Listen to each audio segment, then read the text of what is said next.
So there's always the nuts and bolts of the mechanics of running a pottery. So the amount of time I actually get myself alone in the studio to create is not as much as I'd like.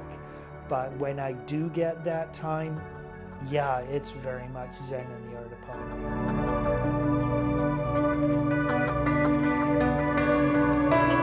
My name's David Drown. I'm one of the owners and operators of Wellington Pottery. We've been in Prince Edward County for 20 years.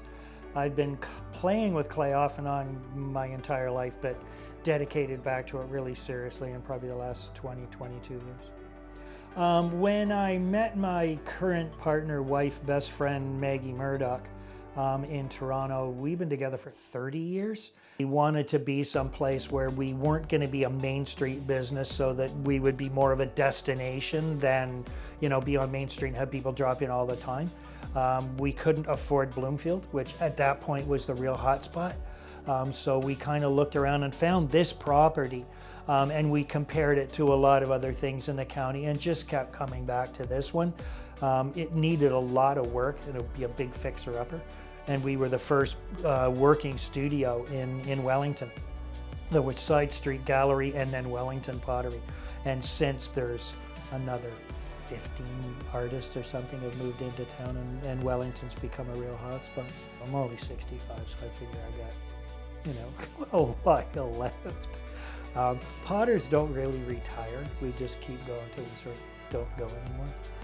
I've got so much stuff in my head still, and so many ideas and plans and things that I don't see myself stopping anytime soon.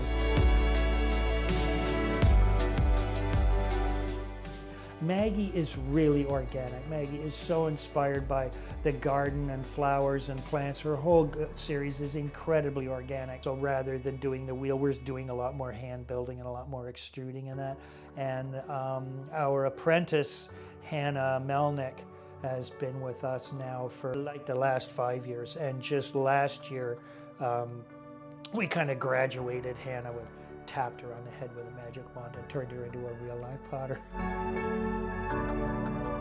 It can be very much Zen in the art of pottery when I can get outside of the management things that I have to do.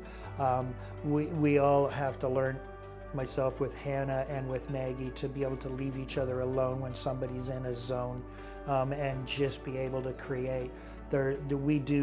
We supply restaurants, we supply the Lavender Farm, we supply parlor studio in town with lots of pots and stuff for little plants and that. So there's always the nuts and bolts of the mechanics of running a pottery. So the amount of time I actually get myself alone in the studio to create is not as much as I'd like. But when I do get that time, yeah, it's very much Zen in the art of pottery. It's so easy to lose yourself. And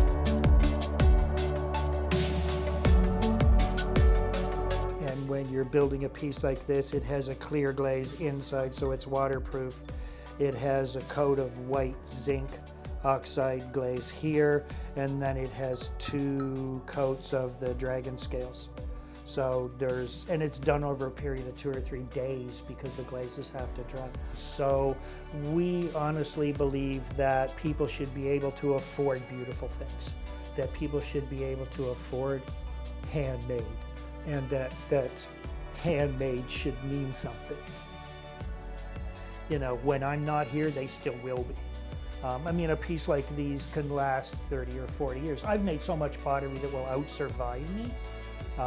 And doing kids workshops and stuff, and influence them, and give them some ideas and get them away from video games and computers and smartphones and stuff, and play in the mud is pretty much something that that I think that is really important, being able to pay it forward.